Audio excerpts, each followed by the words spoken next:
we can have our masks on. The other thing I wanted to do was get us started with an intention, since Friday was really good, right? I really enjoyed that. So, oh yeah, we are also recording the class so that we put it on our website in case people are not able to make it. We don't intend for that to be an alternative, if at all possible, to make sure that you are here though, because the whole point of being here is that social environment that is so important as well, and making those connections. But we understand that there are going to be times when something comes up, and so that is the last resort. So want to make sure you guys know that we're just recording through our computer, through Shelley's computer back there, and then this will just be available for you all later so that you can watch it again, like those who are in the class. All right. Okay. So I want to set an intention because I thought it was really good that she set that intention in our on Friday when we did the yoga nidra. Okay. So an intention that I think would be good for us today is I will accept the information given today and take time to absorb it, knowing I can be gentle and forgiving with myself if I forget or cannot implement a new habit this week. All right. Some of the feedback that we get, we also want to make sure that we are bringing up in the classes. And so Pam's not here, but one of the things that she said that would be good to start off is to allow people to tell us where they're at, like emotionally, where they're feeling quickly at the beginning of the class, or if they feel like they can absorb material, or, you know, like you just need a moment to say, this is on my mind and I need to let that go. So I figured we can do that today. If you want to participate in that, you can. If you don't want to, then you can just say, I'm okay. So, and then after that, we'll review from last class. Okay. Let's see if I can things on my mind.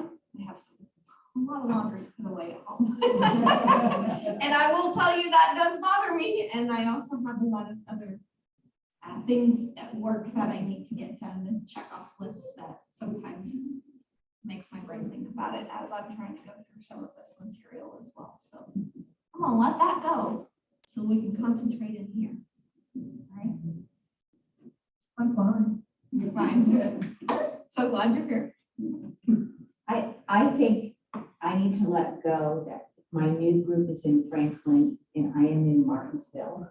And that's a long way. It's a long windy way. Yeah. 44. So my husband and I drove it Sunday. I'm truly nervous. I know the need is there and I want to provide it, but I'm nervous. Yeah, that is a long way. Yes. Oh, goodness.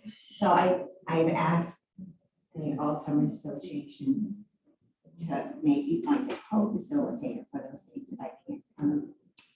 So, or, I mean, the windy roads in the wintertime are just not, I don't do snow. I don't hardly do rain. Yeah. So it'll be interesting, but I'm looking forward to it, but I'm nervous. That's a long way to go. Well, I'm coming on the high day.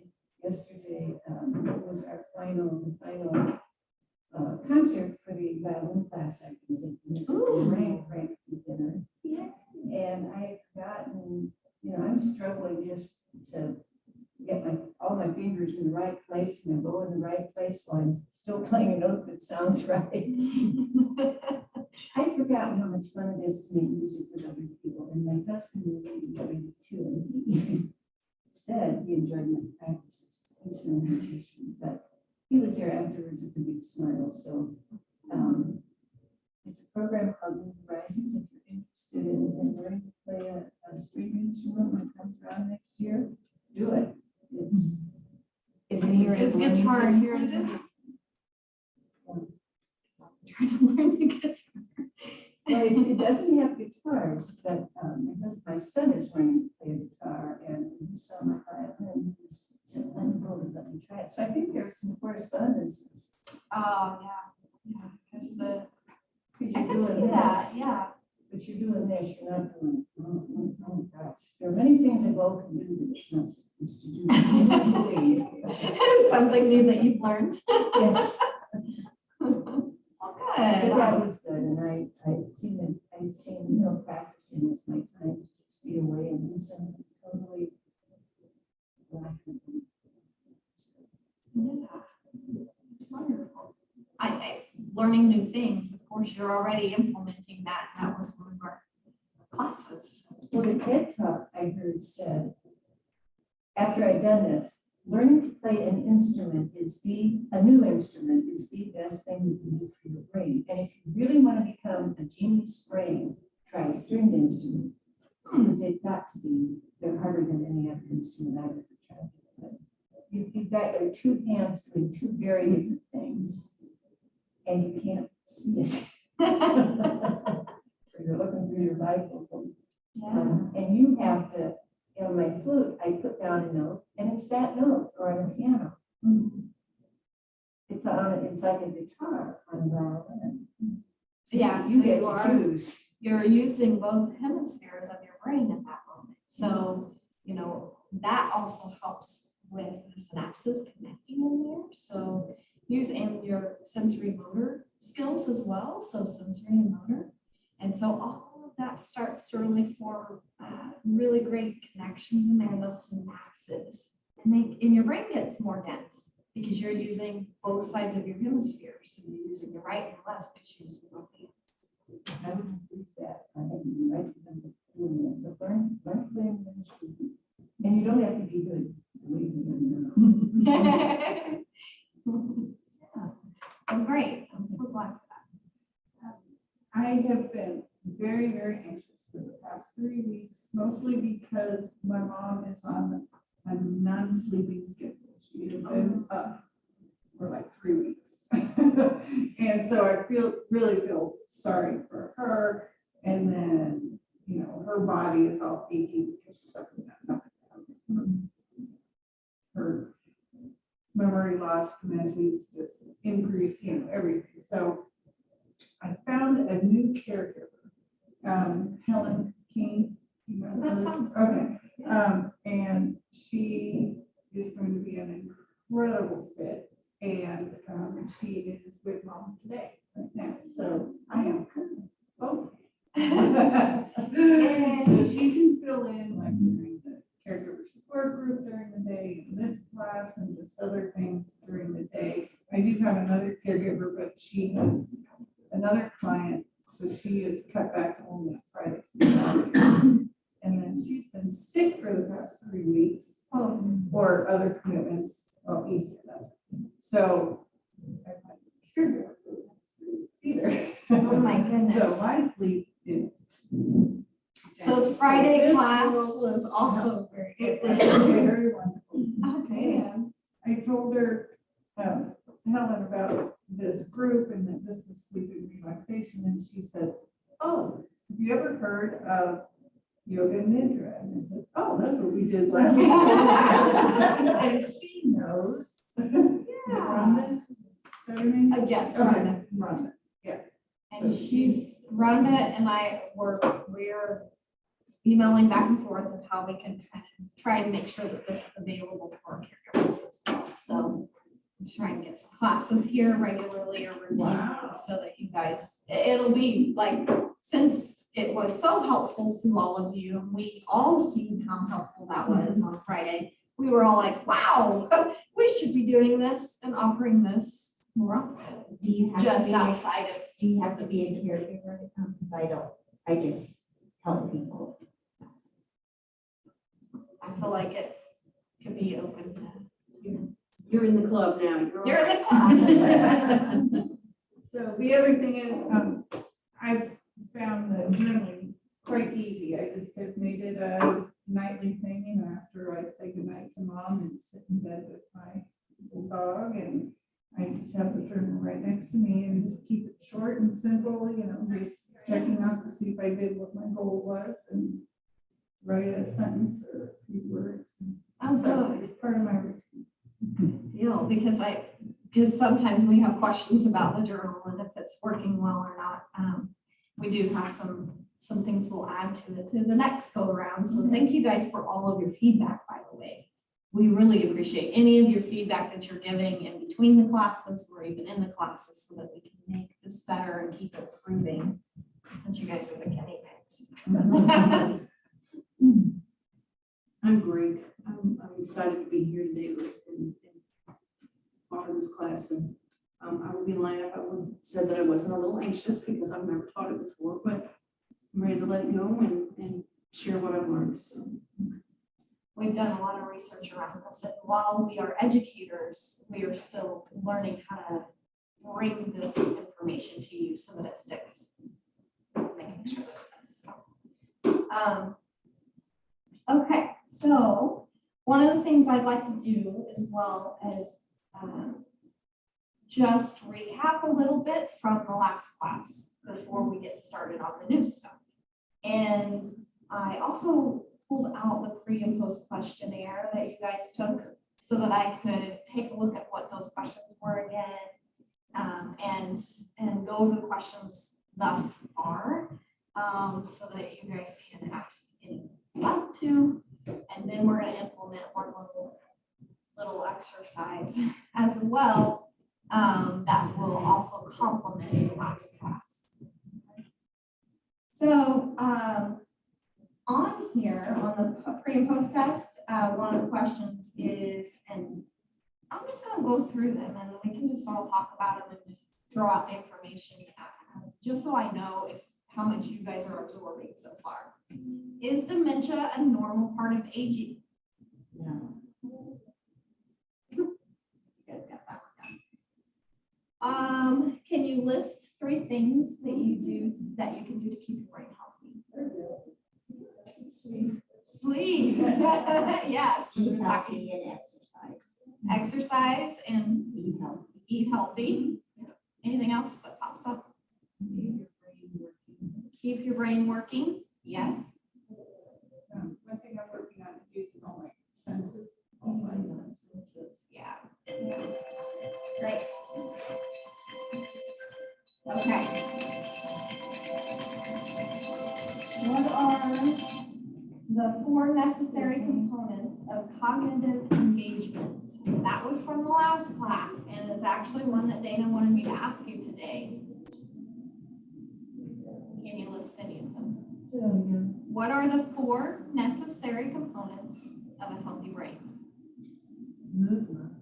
Or cognitive movement. Yep. Discovery. Nutrition. So I think this is a little different. It's not the things to keep your brain healthy, but what 4 components of a healthy or a brain healthy activity. Let me read it. What are the 4 necessary components of cognitive engagement? There we go. I'm sorry. Why did that wind up being so hard? Because she wrote it down in 2 different ways. Challenging. Challenging, yes. Needs to be challenging to our brains. We're doing it every day, all the time. Same thing, it's not challenging. Is that the same thing as something new, like walking a new path? Yes. Walking, okay. Yeah, and novel, right? Okay. So, yeah. It needs to be, what does it need to be to you? For yourself. Something that you'll stick with. Something you'll stick with or meaningful. And keeps your attention. It needs to be engaging, right? It needs to keep your attention. Be something novel, challenging, meaningful, and engaging. Okay. All right, so let's see. Name and explain one technique for improving memory by creating associations.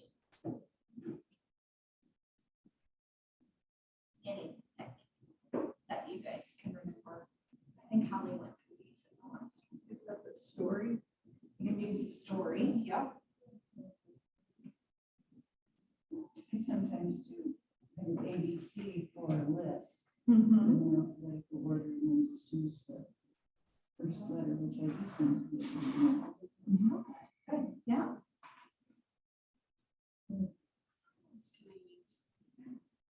Do it really well. Word association. Word association, yeah. And then one of them, to help you with names, which we're gonna do now, we usually do this in an improv when we get started, is that we go around the room. The first time, we just say our name. The second time, we put something that we associate with, a movement or an image that we associate with our name. And then we go around the room and do it, okay? And then the next time, we will just do the image.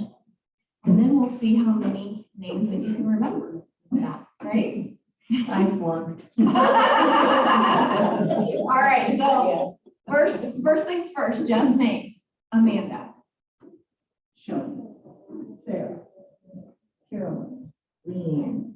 Carla. Okay. So now we put something we associate with it. It's a visual or a movement. So I'm Amanda and I love my grandbabies. And that's what we do. So everybody do it with me. I'm Amanda and I love my grandbabies. I'm Shelley, and I'm trying to drink more water. Drink You more. didn't say try, right? Drink more water. Everybody do it, Shelley? Okay.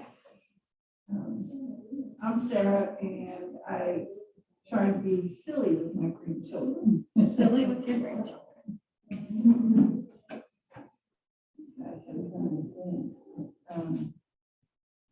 I'm Carolyn, and I'm gonna go back to playing my flute. This is way Wait a faster. minute. Is this how it goes? Like, I'm Leanne, and I love to hug my grandchildren. hug. We got a grandchild. Didn't go on. Yes. I'm Carla. Walking, do more walking. You want to do more walking? Okay, here we go. I'm just gonna do this and you guys tell me what my name is and what this is. Ready? You all shout it out, so you don't have to be all at once. Amanda. Ken? You ready for me? Yeah. Shelley, drinking Drink more water. water. Yep. Being Sarah, silly with the being great silly with babies. your grandchildren.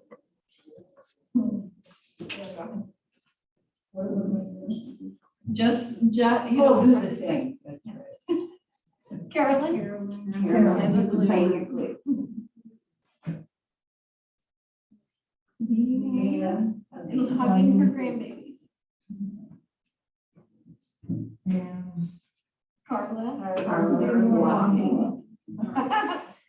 Okay, I'm gonna catch you up. I'm so sorry, my eye doctor was absurdly slow. Oh, no. I thought I was fine, but I wasn't. I think that's better than my friends. Yes. Yes. So we've set an intention so far. We went around the room and did a let go, kind of like what you were Okay. talking about on Friday. Then we have went over some of the things from the last class and what was on the quiz. Do you want me to do that with you on the quiz? What was on the quiz? I don't know, you want paper? No, I just read the questions that were on there and we threw out some Why answers. don't care, you do it, you can move on, and I can do that. And then right now what we're doing is we're actually going around the room and doing sort of improv that to connect the last class and one of the techniques for improving memory by creating associations, but we're doing it with our names and our movement. So what I started with was I'm Amanda and I love my grandbabies. And then you want to go ahead on around, we'll go ahead on around and then we'll pull you into that. So Shelley, if you want to. So I'm Shelley, and I'm trying to learn to drink more water. So, drink. And I'm Sarah, and I like to be silly with my grandkids. I'm Pam, and I like to pet my dog. Oh. I'm Carolyn, and I'm going back to playing my flute. I'm Leanne and I love to hug my grandkids. They're not so little. And I'm Carla, and trying to walk more. So since we're doing all of this, we'll go around the room and do it once more with just me not saying anything, and you guys throw out what my name is and what my image or my movement is. And then after we do that this last time, then we'll let somebody volunteer to see if they can remember everybody. Okay, so.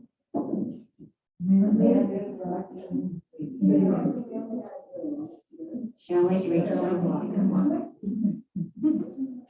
Sarah loves me silly. And loves to kind of dogs. Carolyn loves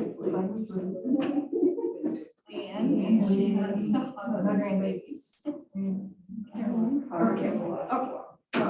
Carla loves to walk. Okay, it's not gonna be me that gets it right.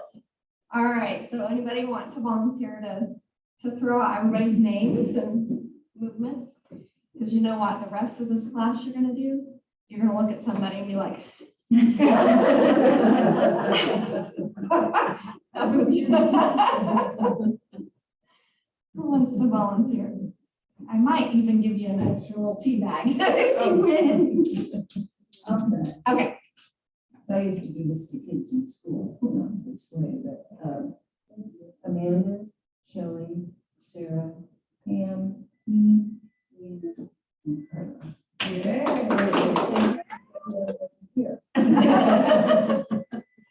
all right, good job. You win an extra tea bag. Here, pass that around. That's why I did it. All right. So you will see also at your tables, you guys have different items that Shelley and I decided to get for you. So if you want to go ahead and tell them. I handed out the mask on Friday. Cheer.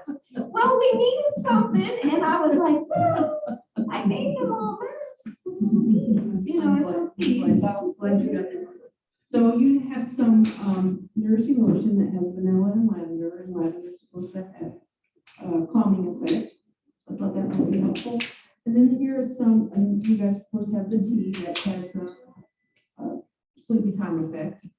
And then also some information from the Alzheimer's Association and the National Institute on Aging about how to have some better sleep habits and just sleep habits in older adults in general.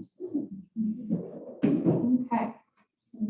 So, Pam, I am gonna read the intention for today. I don't know if the intention was really good since you weren't here, but it also helps just put it in there. So our intention for today is I will accept the information given today and take time to absorb it, knowing I can be gentle and forgiving with myself if I forget or cannot implement a new habit this week. Okay. All right. So part of what we wanted to do, we do have, we want to make sure that you guys get the information about what sleep and relaxation does to your brain. So you do have those PowerPoints in, like the copy of the PowerPoints in your binder there. But also in the front of that, you have a little, I just created a little bookmark. I think I'll make them a little harder. That helps us with reminders of best ways to increase a good slumber. So keeping that in mind as we go through this as well. And then today I want to make sure that as we are going through some of this information that we have discussion points on it. Okay, we'll get up and move around. We might do a little dancing and a little Tai Chi today. So just know that we'll have that included. And you'll see that Shelley and I, which I don't know, you were in the first class or no? Okay. So I'm gonna let Shelley go ahead and introduce herself officially at this point, even though we know Shelley is learning to drink more water. So you guys know who she is in association with the ADRS. So I'm Shelley Gilbert. I work at the ADRS in our Bedford office. In our Bedford office, we are known as the Rural Dementia Network. So I focus primarily on Lawrence and Orange counties. She's been trying to reach out to the Amish, but it's a little bit. Good luck with that. Yes. It's impossible. Dang, You're correct. trust me, I live with you. Oh, really? Yeah, so it's very, the rural communities are definitely a whole different situation, so. It is very different, even just between Bedford and Bloomington, but I am very pleased with the just amount of interest that, the support that we're getting with the dementia-friendly businesses and the eagerness. We plan to do this similar class in Bedford later in the fall or early next year, and we already have people that are interested, so a lot of good stuff happening. Which tells us there's a lot of people out there that want to be working on their brain health, so that's good. Okay, so the first thing we got here is true or false. The older one gets the less sleep they need. False. So sleep patterns change as we age. We tend to have a harder time falling asleep. And then also, how do you guys do with sleeping through the night? Like maybe you can fall asleep fast, but then I don't know about you, I wake up in the middle of the night or early, and then it's really hard to go back to sleep. We'll talk a little bit about that today. So we have this cute little video. And Whoever here one of those Uber. Can you guys see this? About how little they sleep. Seems like a good idea, right? Less sleep, more time to live your life and be productive. One problem, they're dead wrong. Sleep is vital for keeping your brain functioning and your mental health. oh, they're making in there, but it smells good. Don't believe me? Let's take a closer look. As you drift off, the electrical activity in your brain changes. Alpha brainwaves give way to the large, slow, theta and delta waves. If your brain isn't shutting down, in fact, when you enter rapid eye movement or REM sleep, your brain is just as active as when you are awake. When you sleep, your brain sorts through the memories you formed during the day and strengthens the important ones in a process called consolidation. Scientists think the brain does this by replaying memories. When a new memory is formed, your neurons fire in a specific pattern. When you sleep, your brain replays those patterns. If you can remember a gift you got on your 5th birthday, thank the restful nights that followed. A good night's sleep has immediate benefits for your mental health too. Not getting enough quality sleep can make you feel sluggish and impair your memory and concentration. Longer periods of sleep deprivation can make you more irritable, angry, stressed out. I want to do that quite often. Poor sleep impairs communication between the part of the brain that deals with planning and self-control. The prefrontal cortex and the brain's emotional center, the amygdala. Those brain regions work together to keep your emotions in check. When they're out of sorts, so are you. Sleep deprivation is also a common symptom of anxiety, depression, and bipolar disorder. Scientists are investigating whether a lack of sleep can contribute to mental health disorders. We're not sure yet, though. Scientists will have to sleep on it. Cute, huh? Oh, I'll go into the facts a little bit and I can. Oh, facts. That's me. That is you. That is me. Okay. We decided to divvy this up between the two of us, so you'll find us interesting, right? So I thought it would be good. I don't know if you guys have had a chance to take a look at this book that we have been discussing the whole time, but Sanjay Gupta's Keep Sharp. And so last night, as I'm looking through some things, just trying to make sure that I'm giving you facts that you might find to be the most important, I decided to just read them right out of the book. So part of what we recognize with sleep and sleeping patterns is like the older adults who experience fragmented sleep are more likely to develop Alzheimer's disease. But why is that? The rate of cognitive decline was higher than that of people who routinely got a good night's sleep. So many studies were done to find out what was going on. Part of the studies came from sleep apnea. And in fact, 20% of adults actually have sleep apnea. You guys know what sleep apnea? You have sleep apnea. So what do you do for your sleep apnea? Well, I went to the doctor first and had a test, and now I have a sleep apnea. Do you feel like it helps you get a lot more? Very, very uncomfortable. Is it? Yeah, it is. But it does help with sleep. Yeah, so that those moments that you wake up in between and that sleep that is broken, when you can't get those longer periods, like it was talking about those delta rays that were happening, if you can't get those longer periods of sleep, you can't get into your non-REM or your REM sleep. So it wakes you up in between, and then you're never getting into that pattern. So one of the things we recognize too is that many people don't go and get the diagnosis. So how can it be helped if you're not diagnosed? It's more prominent in males than in females. And those micro awakenings actually cause inflammation in the brain, which contributes, any kind of inflammation in the brain contributes to dementia.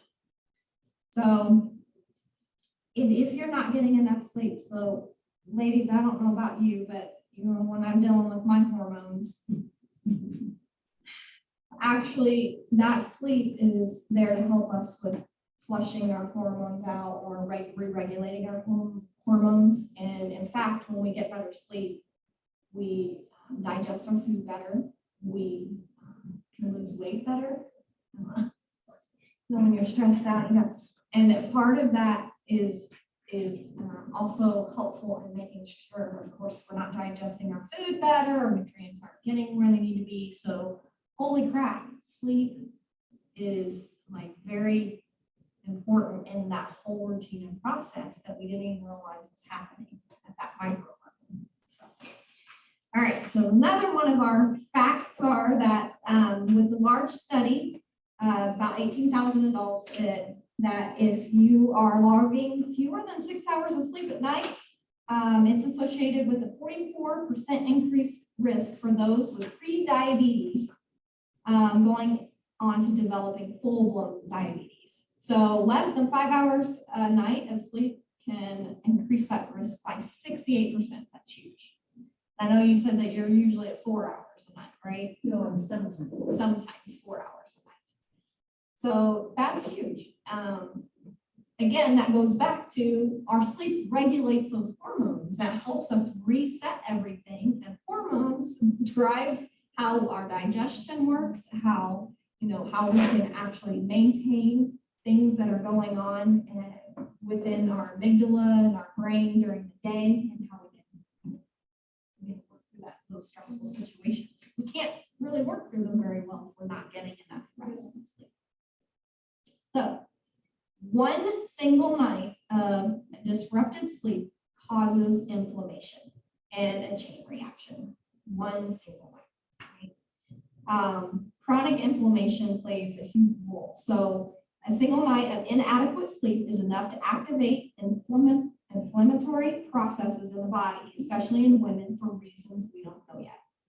So anytime there's inflammation anywhere in our body and it stays for long, it's supposed to be something that our body reacts to short term, right? But when it stays for a long time and we can't get rid of it, or we have 2 nights of disrupted sleep and we're not able to re-regulate, then we begin this process that's continues. It's a chronic situation that continues within our body.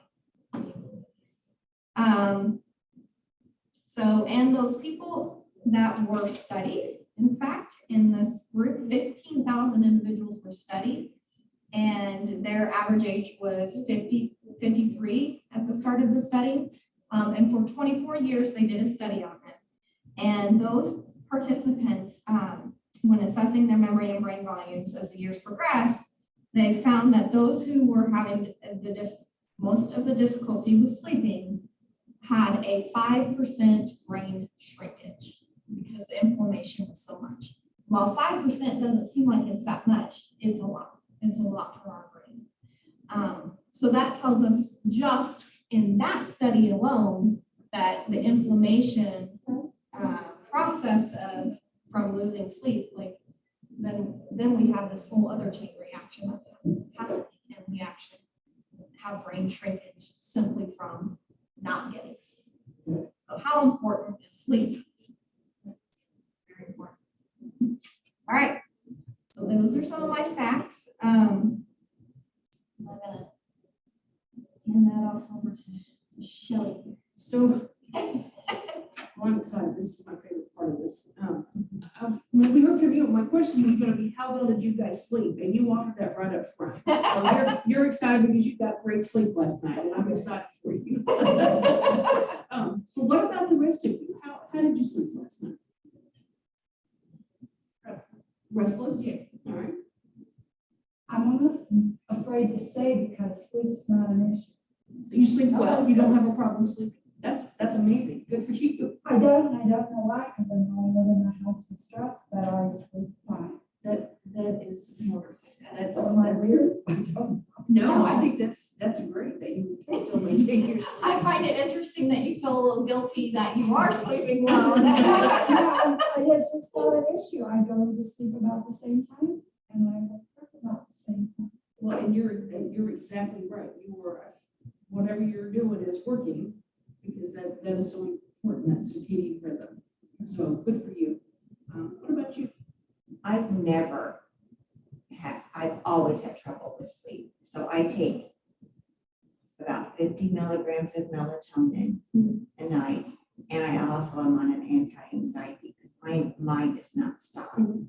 So, and I'm doing another study, and my goal was to get 7 hours of sleep. I've never met it, so I changed it to 6. So I'm averaging 5 hours and 39 minutes. With a goal to get to 6. Yes. That's a good goal. So, but I don't realize, I mean, it's hard for me to fall asleep, and then I don't realize when I'm awake the other times, but my watch does. Okay. So you were able to tell that you're awake, but you don't remember. Right, not always. Well, your goal is good. And hopefully once you get to 6, you continue your journey. Yeah, we'll see. All right. And what about you? If I only have to get up 3 times a night, it's good. She sounds like me. That's great. And then in between that, either hot or cold, taking off the blanket or putting it back on. Then I go back to sleep easily. So how many hours would you say you're sleeping in a long haul? I would say.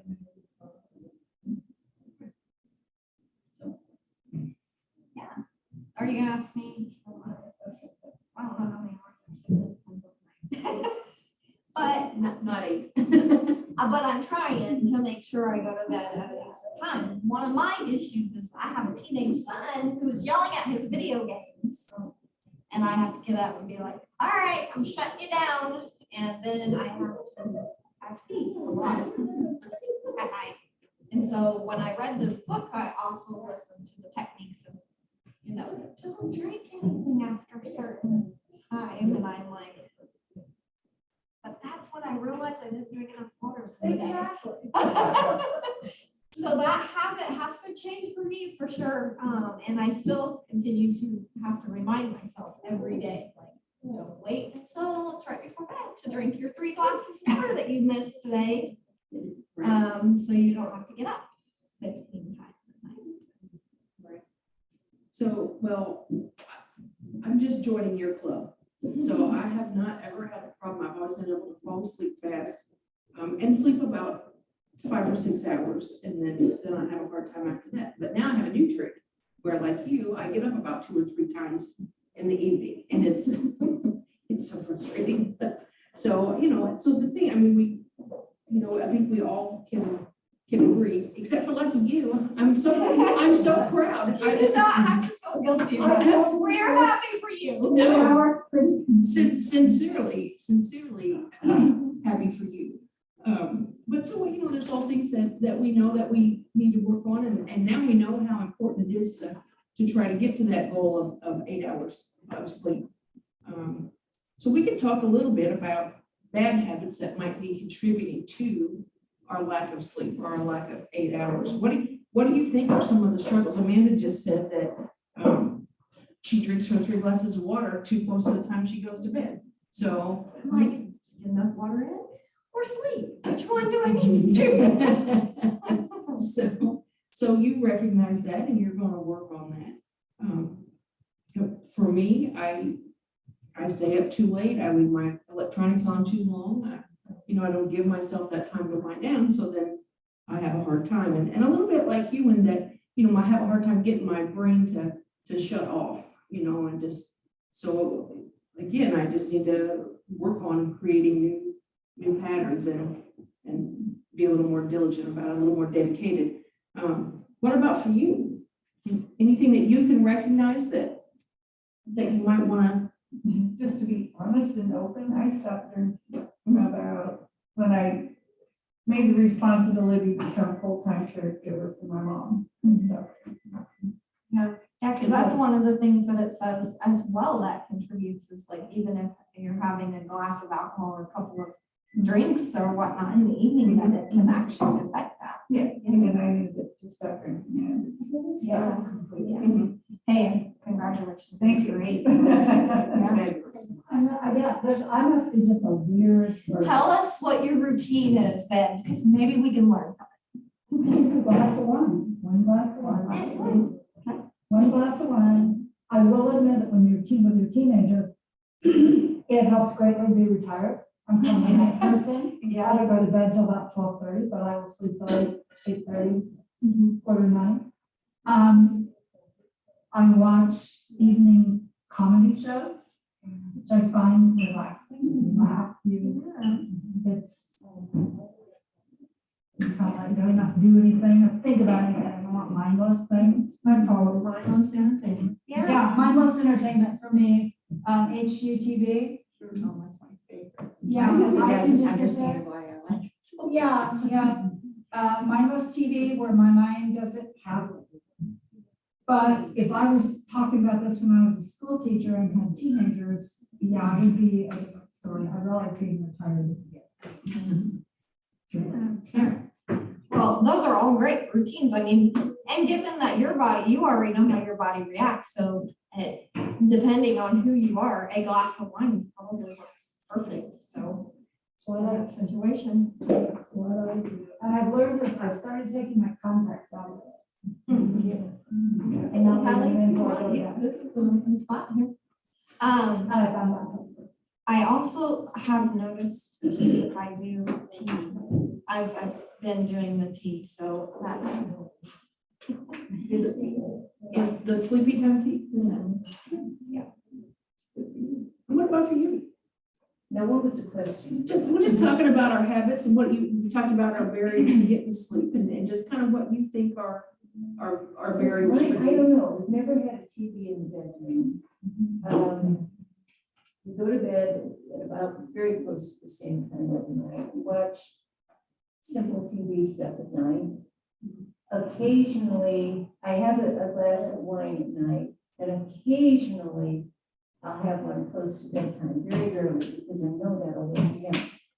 So I'm really not sure. At one time, when I was working, I couldn't figure out why I would go to bed, go to sleep, wake up, and then couldn't get back to sleep because my husband was snoring. And then I realized he was actually waking me up. Ah. So I often wear earplugs.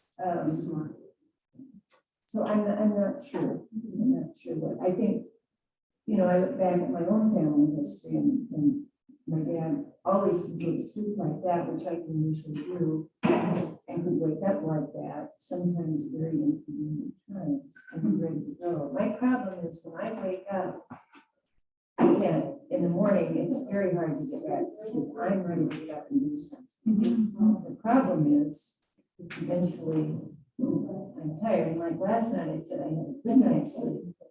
I'm still feeling great. I'm not ready for a nap yet. So you can see the benefits of, I you sure get a good can. night's sleep, It's for sure. frustrating. Yeah. What about for you? I have to stand in, it's part of the thing. It's up to I'm gonna try taking my contacts out earlier. Yeah, I think that's a great idea. I watch HGTV. I take my melatonin probably too close to bedtime. I need to take it sooner. I don't really know caffeine. I discovered last week I had iced tea, like at 7 o'clock. I didn't sleep at all. I mean, I think my watch said an hour and a half. Oh, goodness. Yeah. I did not sleep, so I know that caffeine, I can't do caffeine. So I still would love to learn sleep trick. And I do think I have some sleepy times to get home. Have I tried it? I don't. So you recognize and you have some options, and we're going to continue to talk about it, some different things to try. Would you like to share? I'm like you, cut out alcohol, and it probably keeps me from having to go 5 times a night instead of 3. I'm telling you. I don't have any trouble with electronics. I can go to sleep. So you can look at a whatever device, and you read books on your, whatever you have to.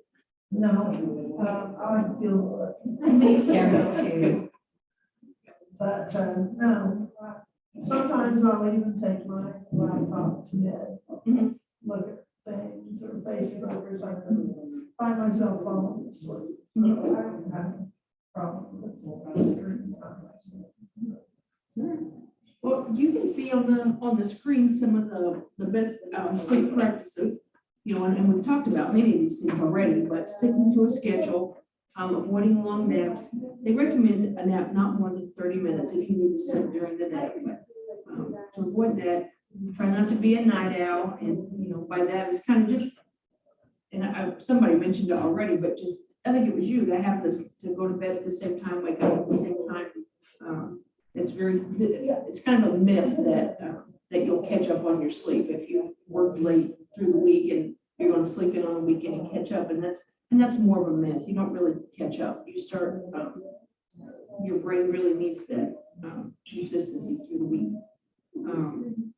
I do purposefully lower the temp. And so they recommend about 60 to 67 degrees at night, which I thought was a little bit cooler than what I would have thought. Now, I'm very hot natured, so I always keep mine about 65. So that part I'm doing right. But to get moving during the day, you're a great example today. Just get up and move around. Just a little bit of exercise will go a long way.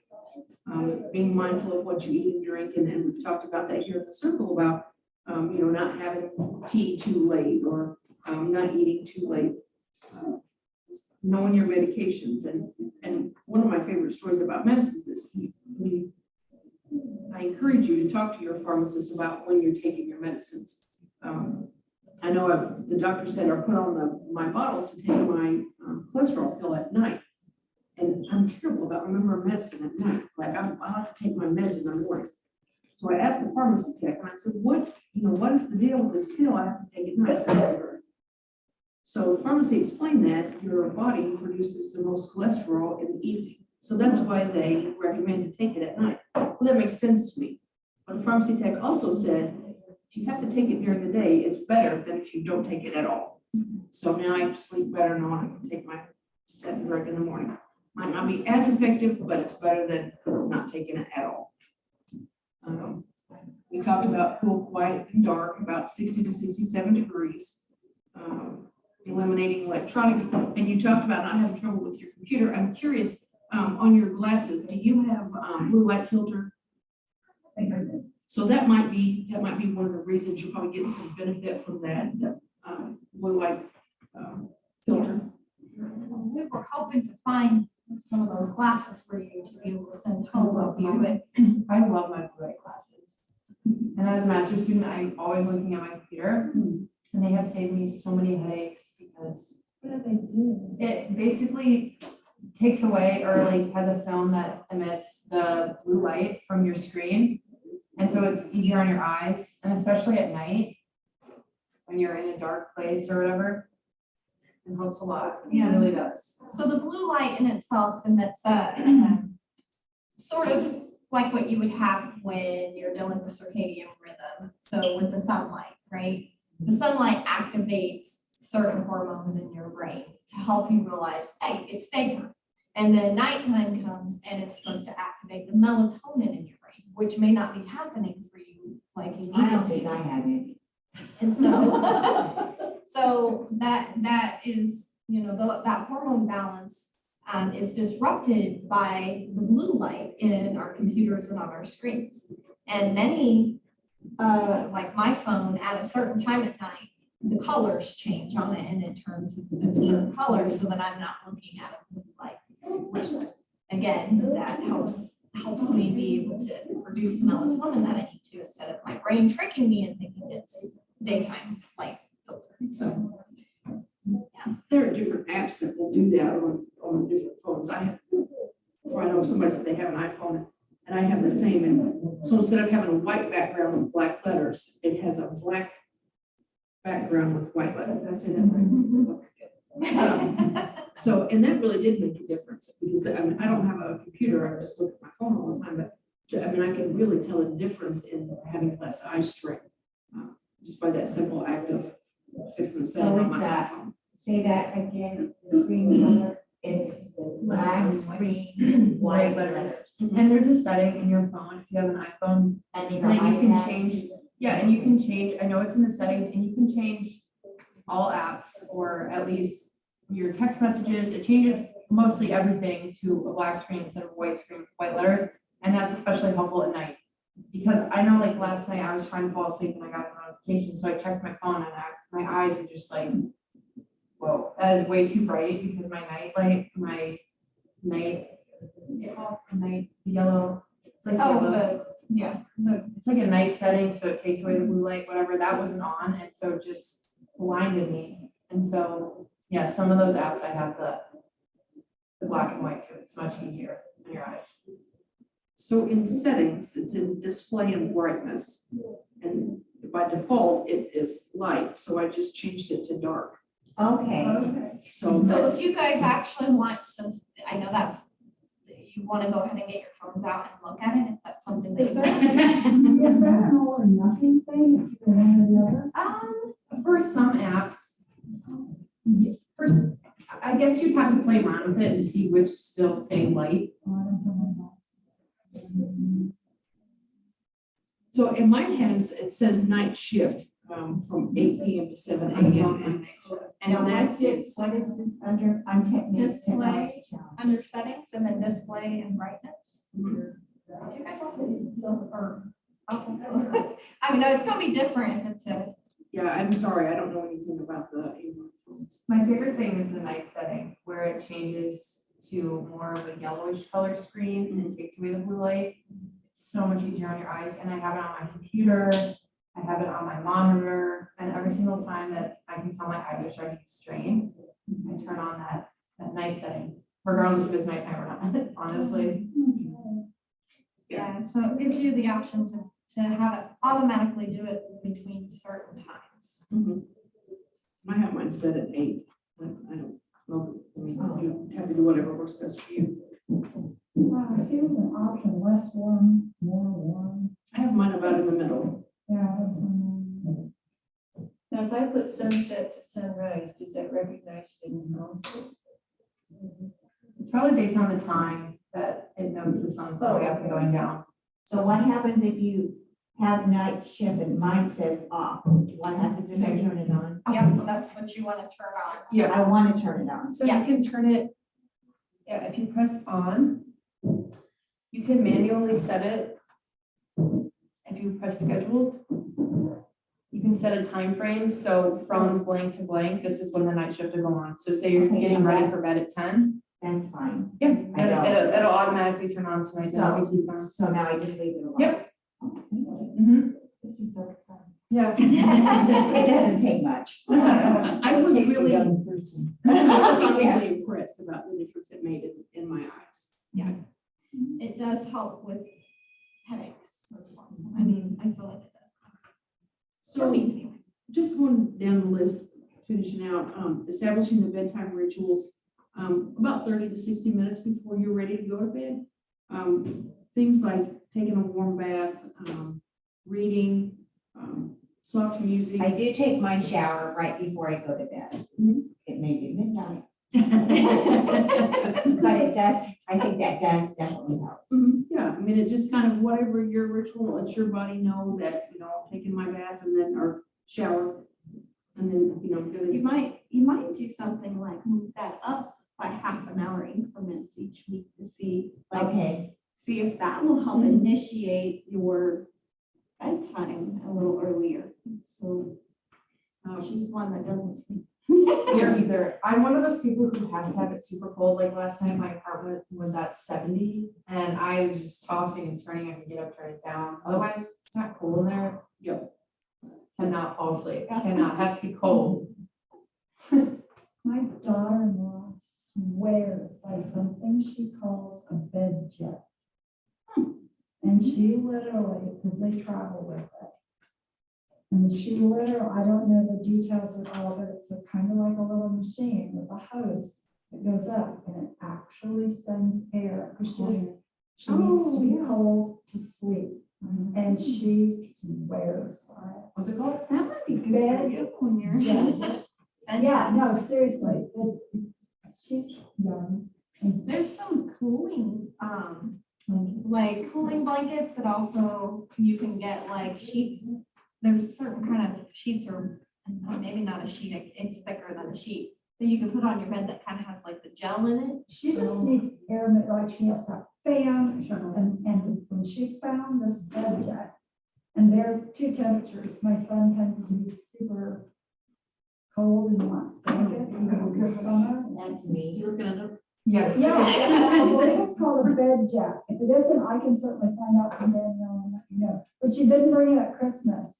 And she was complaining, and Matthew's like, see, I told you it was worth putting in. Yeah, I need something like that. Yeah, no, seriously, Not she fall said asleep or not. it has changed her life. But does it happen over all the bed or just her set? Okay, because my husband's always hot and I'm always. Yeah, exactly. No. Maybe I should That's, get him. that's one of the good things about it, is it doesn't bother Matthew's sleep, but it helps her to sleep. She swears by it. Okay, so keep us There we rolling. go. Okay, sorry. But also I wanted to mention real quick is that I also use a weighted blanket when I'm having a lot of trouble sleeping, and that is Okay. helpful too. So you might look into that. My daughter loves I that. have a weighted blanket that is cooling blanket. Mine does the Because I same. stay so hot, yeah. But one of the things I found interesting in this book that I had never heard before is that they also recommend that put your socks on your feet, so your feet stay warm. I had never heard that, so that was neat. Yeah, I know, I think it's, when I was reading through it again, I think it's put your socks on your feet as part of your bedtime ritual before, like, as you're getting ready for bed to begin to set that balance. I don't know, it's just, but once I get into the bed, I'm kicking them suckers off. You guys, I'm always finding my socks in the bed. And we've already talked about napping, and we don't need to spend a lot of time here, but in this section, I found it very interesting. Dr. Gupta points out that sleep is the single most effective thing we can do to reset our brains and our bodies. So sleep is the single most effective thing we can do to reset our brains and bodies. So sleep is very important. And then if you do have to take a nap during the day, again, try to reduce that to 30 minutes. I think pillows and mattresses matter. I 100% agree. I cannot sleep in a bad bed. Yes. I can never find what my good pillow is. I have I get it just right, and then a month later, it's like I need a new pillow. You know, like how it breaks down. Just got it where I needed it. All right, so talking about our circadian rhythm, I'm gonna go through this pretty quickly because we want to stay on task because we're gonna do a few things today. But you know, as Shelley was talking about, sleep is one of the single most effective things to do to reset. And we go through a rinse cycle as well. But circadian rhythm is important for us with our night and day. So when we see that the sun is going down, our body should begin to make melatonin and recognize, hey, it's bedtime. It's time for us to begin to wind down. And then that should be triggering us, but here in America, that's very hard to do, to set those routines in the evening, right? So, okay, you know, at 7 o'clock, I should already be hopefully done with dinner by then, putting things away, and I begin to start my routine in the evening. That will help me trigger, okay, it's getting closer to bedtime, I'm gearing down, I guess. Then the best thing to do to get us started in the day is to wake up to natural light, natural sunlight. And if you do not have the opportunity to wake up to natural sunlight to get you started, then you actually, you're more sluggish during the day. It's harder to get moving. Natural sunlight should actually be our coffee, right? It should actually be what triggers things to start rolling and our hormones begin to gear up and get us ready for the day. I still have coffee. However, and that's not a bad thing. Coffee's okay. If you are a person who does not have the opportunity to get natural sunlight when you wake up in the morning, there are things called SAD lights. So these are for seasonal affective disorder. And I do use these in the winter time to help me with feeling down in the dumps and low. Because if we also don't keep our circadian rhythm up, then that increases our chances of having anxiety and depression. If we don't have that ability to go outside and get enough natural sunlight during the day, then we're also going to have a hard time falling asleep at night. And it again increases our chances of dementia, depression, anxiety, all those other things that come about. The natural rhythm, guys, of what happens on the earth and with nature and within our lives is a very real thing. If we are to help ourselves keep that natural rhythm, even if it is through different means, then we're to help ourselves have better ability to reduce our chances of developing some of these other issues that can come along, health issues that come along with it. So I'm gonna set this aside. I just brought this in for an example. It's very cheap on Amazon. Like, it's a satellite. So I can show you what it does. Like, you have many settings. Don't look at it directly right now. Let's look at it. So the satellite, you can make it, you know, you can set it to lower settings or you can give it higher settings, right? Yes, don't look straight at it because it's not gonna hurt you because it doesn't have the UV rays in it, right? But it has the rays in it that you need to help stir up those hormones in your brain that are necessary. So you can put it, on a timer. And what I recommend here is if you don't get the ability, say it's dark in the morning and when you're getting up, or it's raining out or whatever it is, if you have one of these available, set this aside in your kitchen somewhere or whatever routine that you do in the morning, turn it on. You don't have to look at it directly. Never really look at it directly. And whatever setting that you like, I will tell you this increases your vitamin D in your body, which we always seem to be deficient of these days because we don't get enough sunlight in the first place. But vitamin D also helps with later with making that melatonin. So when we make sure that we have enough sunlight during the day, even if it's okay, I'm recognizing in my routine every day, I'm probably not getting outside unless I'm taking the dogs outside for a few minute walk or whatever it is, or I have something scheduled outside. If you recognize that about yourself, then you need to make sure you're putting that in your routine so you can get the sunlight that you need. I myself, I'm in front of the screen, right? I'm in the office, I'm doing office work. So I have to make sure I find time to be outside. It is very difficult. And again, what are some other things that you could do to get sunlight into your space? What can you do? Open curtains. Opening those curtains. Oh, sorry. Yes, I can. Thank you. You said don't stare. You don't stare at it. It's gonna let the elephant in the room, right? Yeah, so opening those curtains, right? Get that sunlight in there. What, do you guys usually get sunlight in every day? At least a couple hours of sunlight every day? Not every day. Not every day? Yeah. So that might be something you want to consider as a light that helps replace that. And just help keep your pattern even. What is that called? A SAD light. SAD? Yeah, that's just acronyms, seasonal affective disorder light. Okay. I have a little bit of that in the winter. And it's really difficult for me in the winter, honestly, to keep that balance up. And I do get down in the dumps in the winter time, so. You know the science behind it and why it's not just a regular light? Yeah, and the rays are not the same. Okay. I cannot remember the term, that it's called. It's- Well, it has to do with the length of the rays, the red and the. Right. Yeah, you look it up and share. And I will tell you that you can't, this isn't gonna damage your eyes like looking at the sun or anything like that. But when you don't get enough sunlight every day, and if you're that person that doesn't, it does make your eyes sore. My eyes will be sore if I haven't used it in a little while for about a week. It makes them sore, and I was wondering why, and I looked that up, and it's because it's actually absorbing and creating that vitamin D into your body. Because it's not about getting the sun on your skin to get the vitamin D, it's actually through your eyes.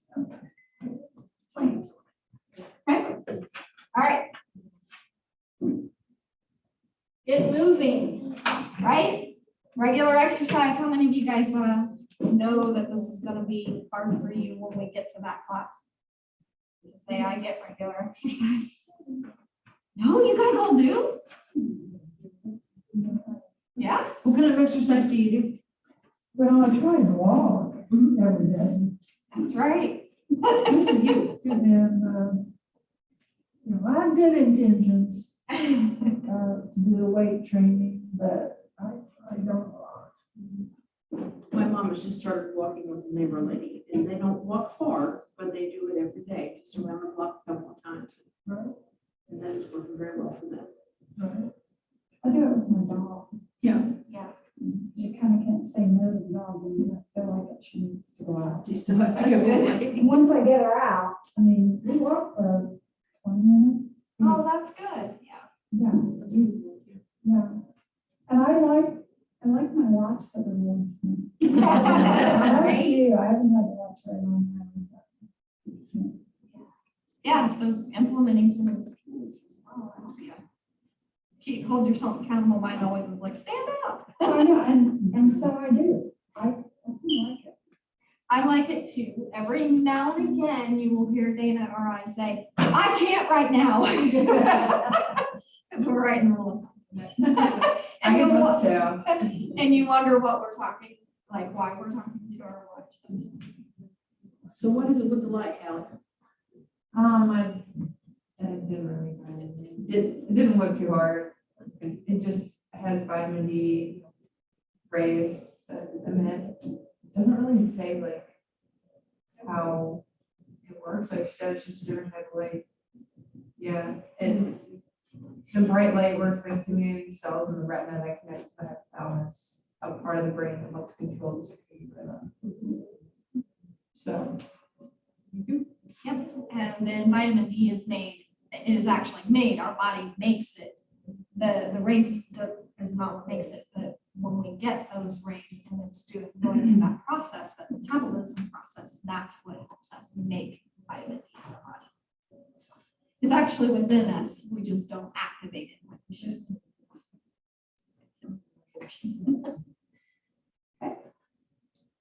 So we're going on Oh, to what, we're going. what's what you eat You guys and are drink? you guys are gonna not.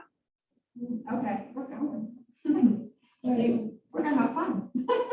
We're gonna talk about exercise and we're gonna do something. All right. So dancing, how many of you guys have heard Dana and I talk about dancing and how much it reduces your chances of developing dementia? So this will be easy. I found this in silver sneakers, which I do like silver sneakers. They do a great job.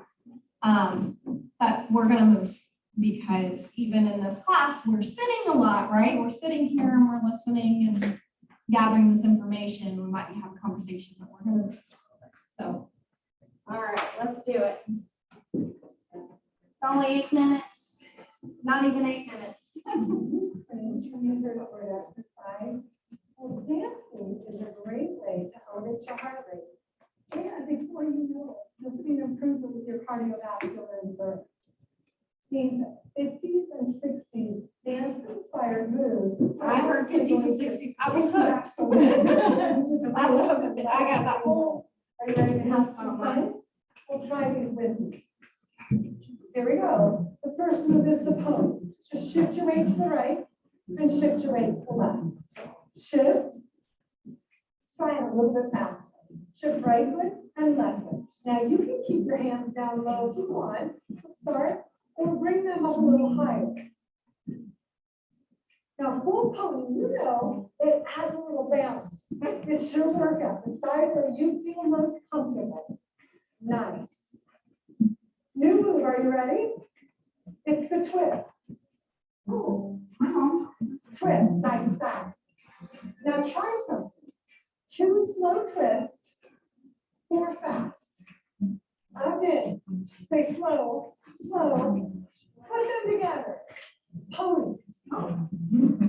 2 slow twists, tempo 4.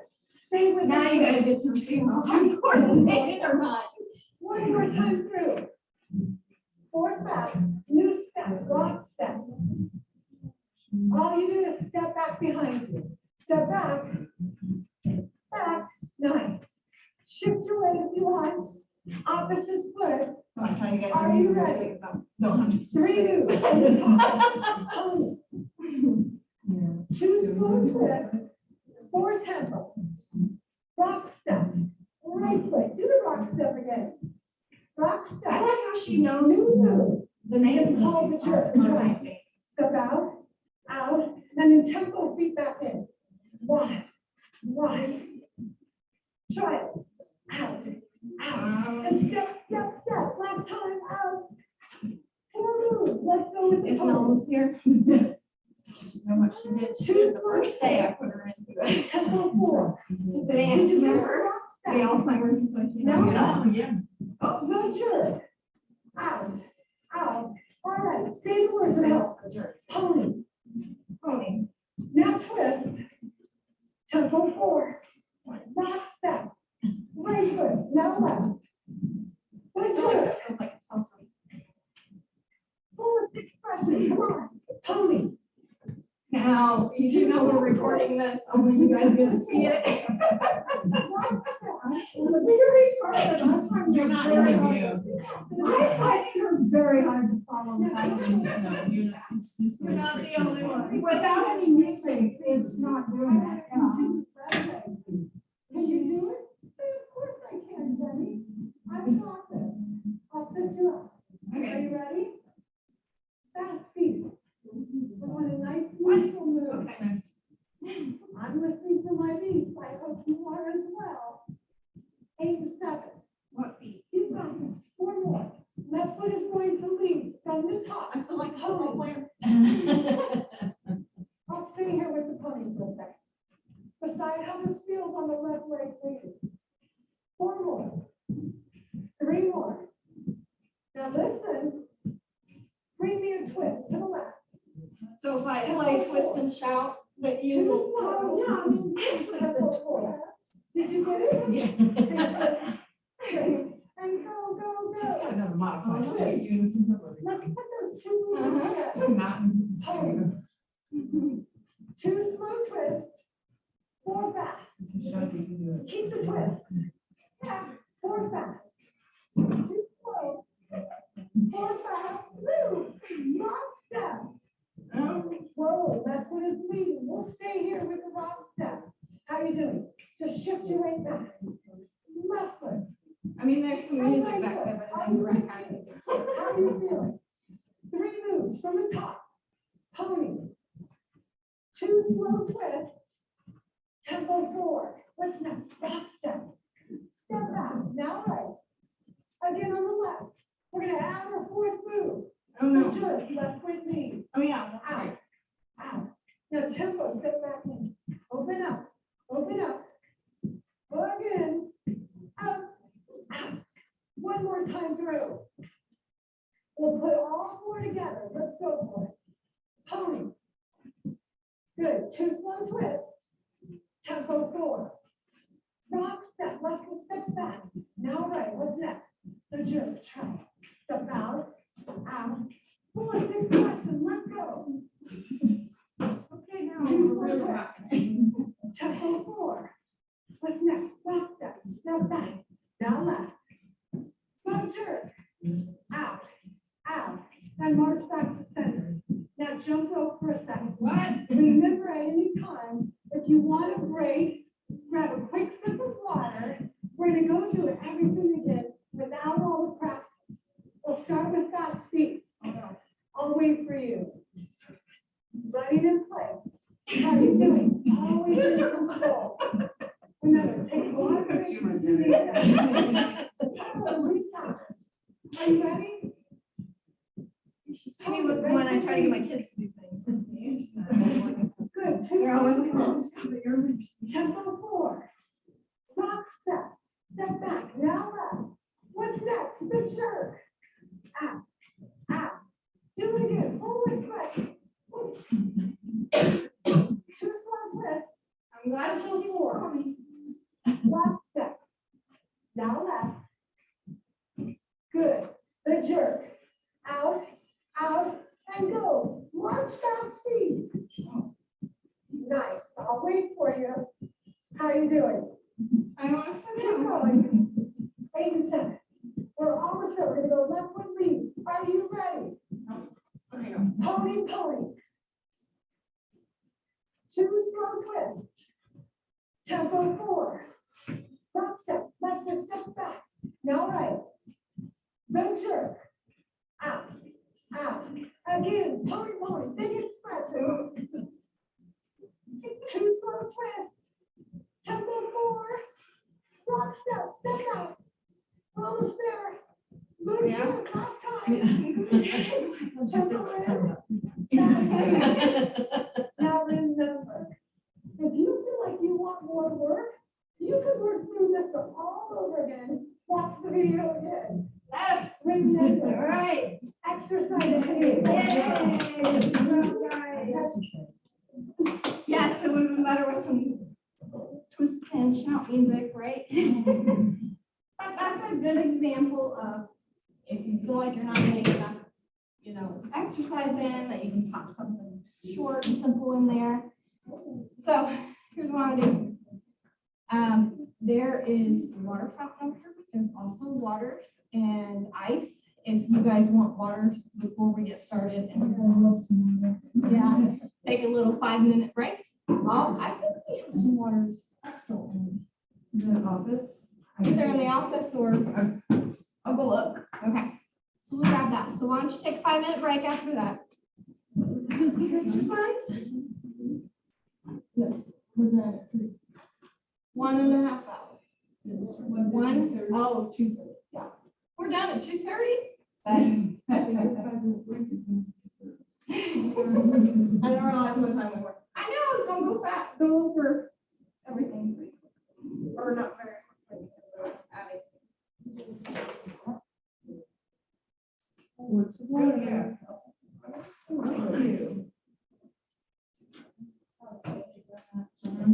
Okay. Uh-huh. Yeah, I can't read the, thank you. Mandy, go. Yes. Shelley? So we talked about electronics, cool, quiet, and dark. Establishing a bedtime routine, rituals. What does it say about watch what you eat or drink? I was curious about that one. Let's go to that one. So watch what you eat or drink. I don't remember if that's you. All right. We'll go through that real quick. So for the best sleep, they talk about avoiding caffeine about after lunch mostly, but they specify at least after 2 o'clock, you should avoid caffeine. Avoid eating 2 to 3 hours before bed to prevent waking up and using the restroom. Avoid drinking alcohol before bed, and I found it interesting that the 2 of you enjoy a glass of wine before bed, and it works. So good. So that's, and I think and I don't remember exactly, but I think even in the book they say excessive alcohol use. But 1 glass of wine, I think, is great. But it further says it makes you feel sleepy, but it does disrupt your sleep cycle. Does anybody get hungry right before bed? You do? I sometimes eat a white snack with my glass of wine. Yeah, well, I don't know that I'm hungry. I just want to do it. with your wine, yeah. One of the things that could be a sign of your circadian rhythm being out of cycle. So I thought that was interesting. Then we talked about minding your medicines a little bit, but I did find it interesting that the over-the-counter pharmaceuticals over the counter or not can contain ingredients that affect your sleep.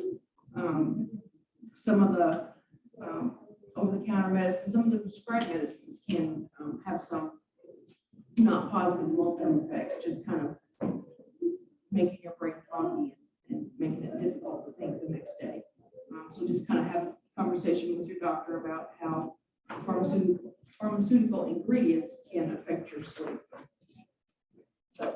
True or false, there's nothing wrong with taking sleep aids. They help you fall asleep faster so you can get more overall sleep. True. False. Almost all sleep aids, whether prescription or not, will help you fall asleep faster, but they do not allow you to experience as a restful natural sleep. Yeah.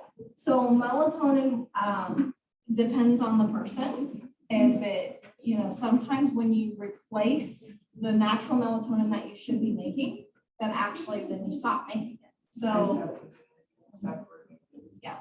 And so what happens is your body relies on what you give that external melatonin, but it doesn't mean that taking it when you're not producing melatonin is a problem. So that's still talking with your physician, and or like you take it for a little while and suddenly it stops working. And for me, melatonin, I will wake up in the middle of the night rather than sleeping all the way through. So, and a lot of these medications, and just so you guys know, sorry, I'm trying to run through this fast, but a lot of medications also increase your risk for Alzheimer's disease, not melatonin specifically. So, but other over-the-counter drugs, like things like Benadryl, NyQuil, any kind of PM formulas, actually increase your risk of developing dementia later on. And sedatives have also shown that they impair like your thinking and your balance during the day. So things like Ambien and Nest stuff. In fact, like the issue with a lot of these medications is that it disrupts the ability for your brain to get rid of the chemical property that is blocking neurotransmitters that is called acetylcholine. After all these years, guys, I've been teaching this thing. I cannot say acetylcholine half the time. Sometimes I can do it, sometimes I can't. So, and Aricept is actually that inhibitor that helps with that, increasing that chemical or helping us with that chemical in our brain. If it's, if we're not sending those, firing that information in our brain the way we should, a lot of it has to do with the acetylcholine in our brain. So it helps break that down if we're taking medication for Alzheimer's disease. So, but the other medications increase it, so we can't break it down as easy, which then is what is the cause. We talked about cool, quiet, dark, eliminating electronics, bedtime rituals, sleep disorders, sleep apnea. But the rinse cycle is something that, touch base on real quick that we didn't get a chance to talk about just yet. So the rinse cycle in itself, when we go to sleep and we're resetting our body, during that sleep time, our brain is actually, and our entire body is actually kind of rinsing out the chemicals, the toxins that are in our body throughout the day that we've incorporated, but especially in the brain and the lymphatic system. What happens is it's pulling all of those chemicals or toxins out of our brain as we sleep. And if we are not allowing ourselves to get that sleep, then we're not allowing our brain to do that. It's very important that we have the chance to really go through that REM cycle and do it through non-REM and REM sleep cycles. It's important to have both of those in there. So non-REM, again, was, those slower waves that we experience, and REM was the delta waves that like we would be doing if we were dreaming and our rapid eye movement is happening. So it's important that we have both of those cycles within the sleep at night. So non-REM, when we're quietly resting, low waves, and the high waves, and REM. So, and through all of that REM cycle happens, and it really resets, but it also helps us with inflammation in our brain. Going back to the inflammation, things that attack our blood-brain barrier in our brain causes our brain to fight. And it wants to fight like if we have toxins in our brain, if we have any kind of viruses that are happening or other diseases that are going on, our brain is trying to protect itself from that entering through the blood-brain barrier. And by doing that, it inflames, okay? And it sends out all of the stuff to help protect it. And while we're sleeping, then that's when it's rinsing all of that out. If we don't get to do that, then we're going to continue that chronic inflammation in our brain. Okay. All right. Make good sleep a habit. So, but we made it through. So I just like to point out on the habit, it just takes 6 weeks to form a new habit. I think that it's a real simple investment. And just keep the tips that we provided to not only feel more awake now, but also to prevent future risk of dementia. One of again, going back to that bookmarking in your binders, you can look at that for best ways to increase a good slumber. If you're like, okay, what were some of the things that we talked about? That's a quick list. Also, relaxation, R&R during the daytime is very important. We didn't get a chance to talk a lot about that today, but it is important in the way that if you are not getting what you need and you're not like finding time to meditate, the things such as what we did on Friday, that helps us go into that space so that we can help improve the best that we can when we are missing some of that sleep at night. But also it helps us think more clearly. So meditation, different ways of incorporating that, either through yoga, prayer, taking time to take those deep breaths. I think we did we do that on the first day, those deep breaths? That helps as well to flush out some of the chemicals that are rising, especially cortisol in your brain. So I do have a little video, a Tai Chi video of just 5 movements that incorporate breathing. If anybody is interested in looking at those or watching those, I can definitely play those. It would probably take us about 7 minutes to make it through that, but I know I'm going to also respect your time today, so that is up to you.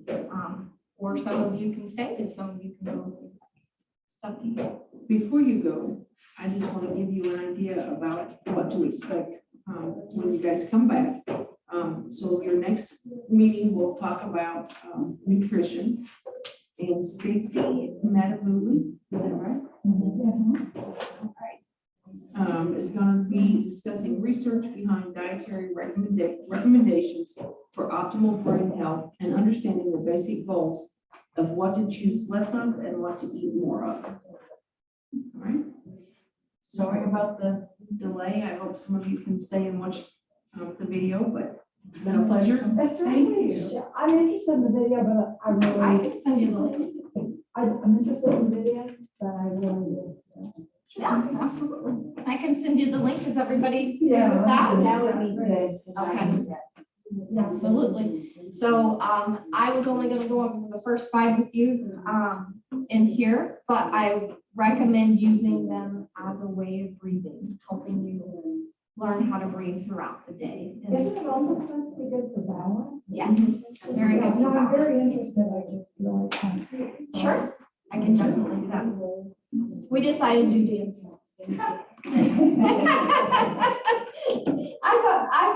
I think next time I'll stick some music back behind that. Yeah. We'll do it. It was very hard to follow without any music. Yeah, I really got- she had some music on there, but I couldn't hear it. I got irritated trying to keep up with it. I didn't know why I was doing it. If I had music, I'd be trying to stay. It was ridiculous. Oh, yeah, I'm sure, yeah. Good. All right, so hopefully we've given you some tips today, and I hope you have a good rest of your week. It's been a pleasure meeting you guys. Nice to meet you. We have another time. And then I think that we've done another. We did hip hop or something together.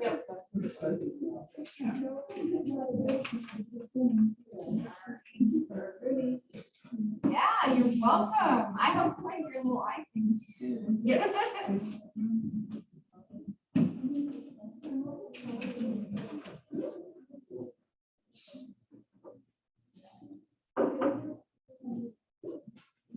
I like how you're reaching over there like. You know, you can get right in front of, we can cut that part of the video off. shall we? Now you're gonna have to because I'm back here saying it. You get a